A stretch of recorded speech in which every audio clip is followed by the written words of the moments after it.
Howdy, folks. If you've known me for any period of time, you might be aware that I used to podcast, and podcast quite frequently. Uh, I did movie reviews for a dozen or so years in audio format. I reviewed hundreds and hundreds of movies as they were coming out on DVD, and after the fervor for them had died down. Well, after a while, I fell out of the whole review thing and took a break, took a pause on that. Criticism stopped being of interest and value to me. And then I almost quit the hobby itself. If you'll know, or if you'll recall, I had a video about my movie challenge in 2025 that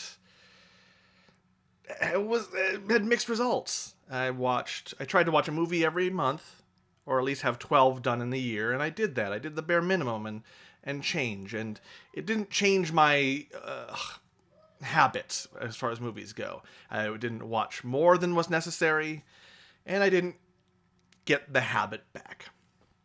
So, I've spent some time thinking about it this holiday break, and I have a new idea. I want to do a written and video review of every movie I see going forward in 2026. I don't want to do this in a very effusive sort of way. I don't want to spend a lot of time talking about the movie. Just want to get to the facts of the matter. What makes it good to me and what makes it bad to me. I want to be a channel that also does movies per my username, right? Not just tabletop, but movies and other hobbies. I want to develop those interests and pursue those a lot more explicitly. So, with that in mind, let's start with a review. Think of it this way. Think of the reviews as this scenario. You and I meet in a coffee shop, and we have some coffee, and we're chatting back and forth, some light banter, and you ask me, have you seen any movies lately? And I can tell you, and I would say, yes, I have. And you go, well, what'd you see? What'd you think of it? And I would say something like, so I watched this movie, and here are my thoughts. And it's kind of the coffee shop summary review of movies. And I want to start jumping into that, doing that, and saving any of the nitty-gritty for comments and discussions and things on X and things like that.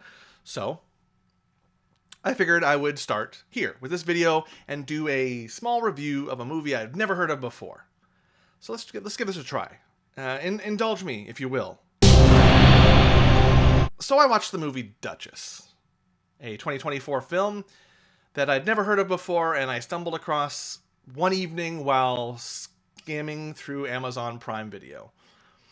I was looking for something that was a bit of an actioneer, something that might be fun and pulpy, and the autoplay trailer grabbed me. And so I went in and watched it. Here's what I thought. Ultimately, the movie was a very tedious affair.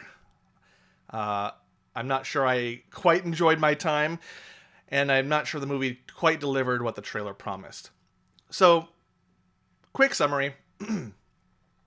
We have Scarlett. She is a petty thief who falls in love with a diamond smuggler named Rob. They hit it off real darn quick and find moderate success in the diamond trade before he's summarily executed, and she dons the titular moniker and attempts her revenge. On paper, this should be a grand slam. It's just everything that I described to you, explained to you right then and there in the summary, works. The summary itself works. The problem is, well, the directing, the writing, the editing, and the acting. None of it lands. And I kind of feel a little bit like Kronk from The Emperor's New Groove, as he's straining real hard to figure out how he and Yzma made it back to her lair to stop Kuzco and Pacha. Like, by all means, it doesn't make any sense, right? Now, if you go back and re-listen to the summary I did, that's roughly the order of which the movie happens in its runtime. You'll notice how the execution of the diamond smuggler Rob happens near the end of my summary. That happens near the end of this movie, and the trailer kind of promises it up top.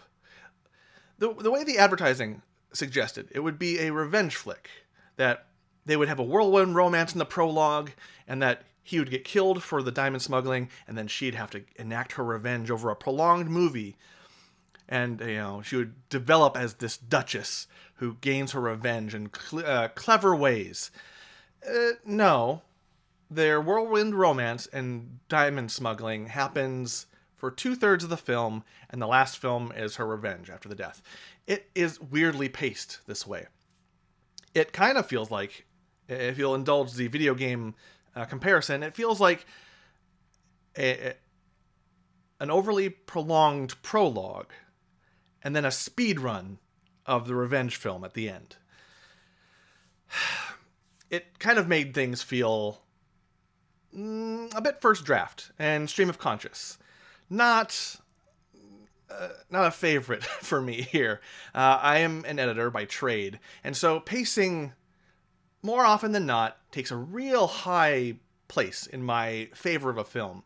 That doesn't mean I don't like long movies. I just like movies that are paced well. And this movie is not paced well. And by the end, it felt like a lot of time had happened when not much had. Like that time distortion that you get when a movie's not paced well, where it feels like the movie's taking forever and you have to look at your watch or your phone, but only so much time has passed. It's that little problem. And it just, nothing really stepped up to the plate to provide the energy that this movie needed. There was some freeze frames and zoom-ins and clever text giving people names, and there was voiceover too, which was fine. The voiceover didn't do anything and felt like a bit of a try-hard, like it wanted to be a Guy Ritchie film of old and feel that same kind of crime energy that made Guy Ritchie, to my mind, a director to favor. I love his old stuff. And here it just felt like it tried too hard. Which then leads us to the acting. I struggled so hard with this across the board. The actress who played Duchess, Scarlett, she did her best. Everyone did. They came to the set, they did their work, they were here for the assignment. It's just nothing really landed or hit. Her chemistry, the Duchess's chemistry with the actor playing Rob, the Diamond Runner, it had a spark in the beginning. Their banter at that first scene in the bar or the club where they're feeling each other out, and he's into her, and she's into him but doesn't want to admit it. There's some kinetic energy there that's really exciting. And then nothing happens with it. It just doesn't go anywhere. Never really caught fire, if you will. The two leads were very attractive. Everyone in the movie is very attractive. But this romance that Rob and Scarlett had felt more like a bullet point than a steamy noirish affair. So ultimately, I give Duchess 1 out of 5 stars, if the star rating is your thing. I didn't like it. It wasn't very worth my time. And I like this filmmaker's films. Neil Marshall, if we will. We can't really dismiss his work. He did the Descent, which was fantastic. In fact, go see The Descent instead of this. Rent it. Great horror film. You'll love it. He also did Centurion, which I also really liked. I don't remember it nearly as well as I do The Descent, and I haven't seen it nearly as often. But those two are way more worth your time, I think, than this one. And I hate to say that. I didn't want my first review to be like a poo-poo of something, but here's where we are. If you find yourself trolling the streaming sites at night and there's nothing else that grabs your fancy, give it a try. On paper, it's fun. It's a fun idea, and it passes time well. But to my mind, if I'm trying to regain a love of film and filmmaking, this isn't going to do it. This isn't going to cut it. And I think it's safe to give this thing a 1 out of 5 stars, like I said. Not a very good movie. Not exactly worth your time. But from a really good filmmaker, a solid filmmaker who has a decent filmography and at least 2 fantastic films to mind. There's stuff here. There's interesting things here. So take that as you will. And that's where I'm going to leave you today with this review of Duchess from 2024. Have you seen it?